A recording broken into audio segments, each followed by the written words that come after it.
Welcome back in one of the Bears Public Plays YouTube channel. Today is Wednesday, April 2nd.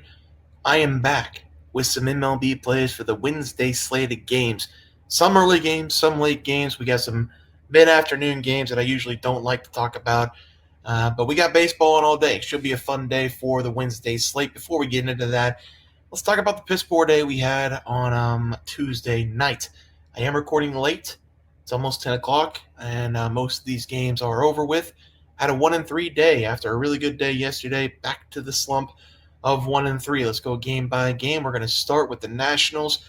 First five money line. Gave Trevor Williams no help whatsoever. Trevor Williams, not a good night tonight. 10 hits allowed. Didn't watch the game. I went golfing tonight instead. I was watching the play-by-play on my phone in the car, if that makes anybody happy. 10 hits allowed for T. Will. That's not a very good sign for things to come for him. Maybe that's why he's in the back of the rotation now.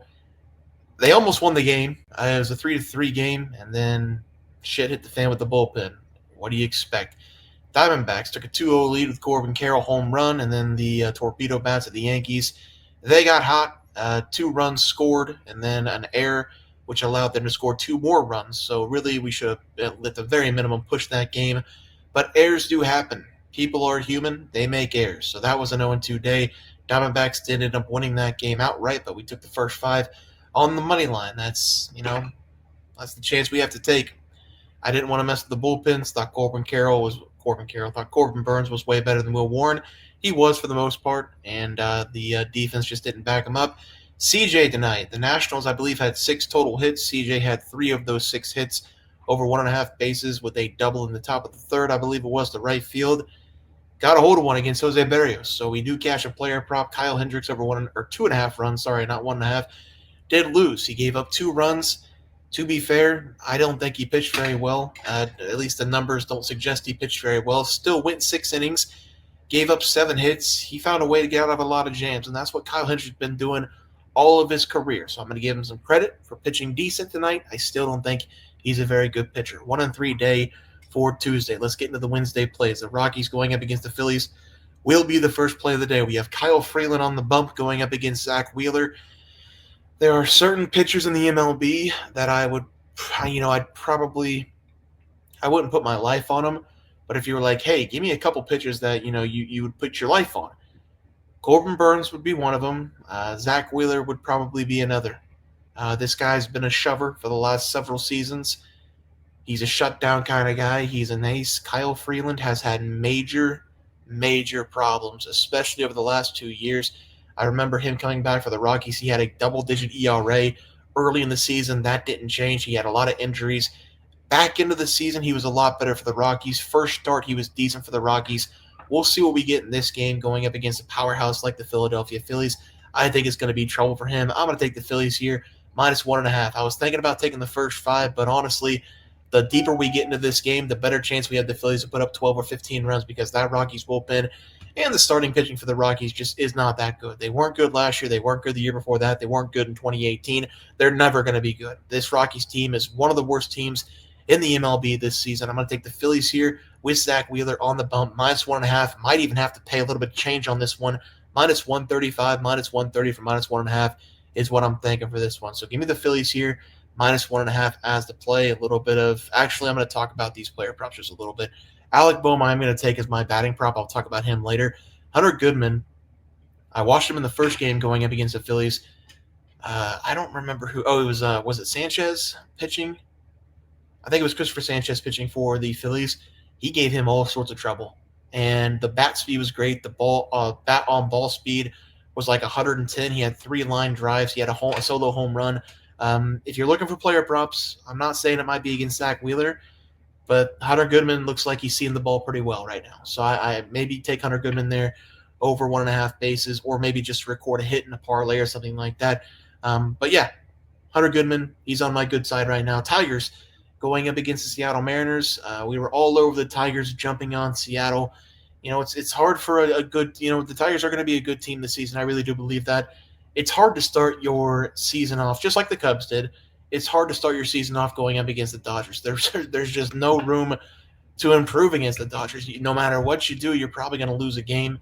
I know the Dodgers, they're a super team, and the Tigers did give them some trouble in a couple of those games, but they lost every single one of them. The first game against the Mariners, they dropped 6 or 7 runs in the first inning. They did the exact same thing tonight. I think they had 3 or 4 runs in the first inning. We'll see what happens. And I'm going to go to Tariq Skubal here on the money line. I have no idea how this is sitting at minus 102 for the Tigers. I think the Tigers have the better overall bats, and we definitely have the better arm on the mound.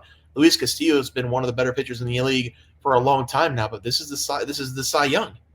We have Tariq Skubal on the mound. His first game he pitched was against the Dodgers, 7 point something ERA. Nobody's going to pitch great against the Dodgers. It's just not something you can do. Tariq Skubal is going to shove in this game.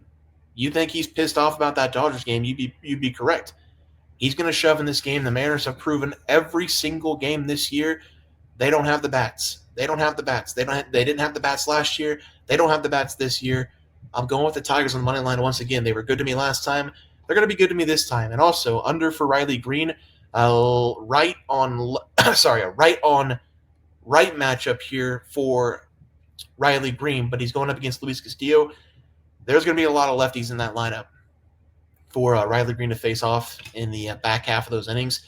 So if Luis Castillo can get rid of him in 2 at-bats, maybe 1 at-bat, he's going to strike out or get pulled in that game. So I'd go for the under with Riley Green. Riley Green also a guy who hit us a home run the other night in the first inning against Emerson Hancock, which we also called. So he just can't hit against lefties. And I do think he's going to get a healthy dose of lefties late in those innings. So maybe take his under tomorrow for the player props. We're going to go Alec Bohm over 1.5 bases going up against Kyle Freeland. I have a lot of numbers here for Alec Bohm. I'm going to try to not talk a lot about it. But we're going to get sweeper and heat in this game. Sweeper and fastball and sinker. A lot from Kyle Freeland. .313 batting average for Alec Bohm against the sweeper. We're going to see that 21% of the time. The fastball, 15% of the time. Now, the sinker is a weird pitch for Alec Bohm because a lot of the time that he gets a sinker, it's hit hard, it's hit somewhere, and it's in the fielder's glove. It just doesn't seem to matter. Whenever he gets a sinker, he just hits it at someone directly. A .258 batting average without advanced statistics on the sinker, but with an expected batting average of .327, which tells me he's hitting the ball. He's hitting it well. He's just hitting it right to people.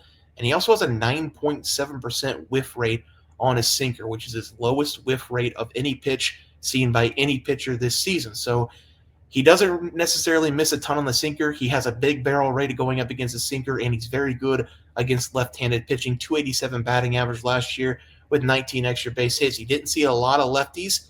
I think it was like 40 of the 44 hits he had 19 extra base hits. Probably not going to see a home run, but we're definitely going to see down the line power for Alec Bohm in this game. Going to go over 1.5 bases going up against Kyle Freeland as a first play. Second play, I've already picked on this kid a little bit this year. Connor Gillespie of the Marlins, under 14.5 outs going up against the Mets. The Mets really didn't have I don't think they had a great showing. I think it was 4-2 at one point for the Miami Marlins. What did they finish up at? Yeah, 4-2 final for Miami. The Mets going to be chomping at the bit to try to get a game back here for the Marlins. I think they got a good opportunity here. Under 14.5 outs, that's a guess. We could get 15.5, but I'm going to guess based off his first performance, we're going to get 14.5 outs, so he has to pitch 4 2/3 or less for us to win this one. We're going to get fastball, sweeper, cutter. This Mets team has a ton of power at the top of that lineup. We have Lindor, we have Soto, we have Pete Alonso, Starling Marte if you hit in the DH. This team is loaded with power. So I do think we're going to get a couple home runs in this game going up against Connor, which is why I'm going to take them for my home run prop today. But look at this Mets team against right-handed pitching. A .437 slug against the righties, a .188 slug against the lefties this season. I expect a lot of power coming up against Connor. He's given up a couple home runs already. It's going to be a multi-home run day for him.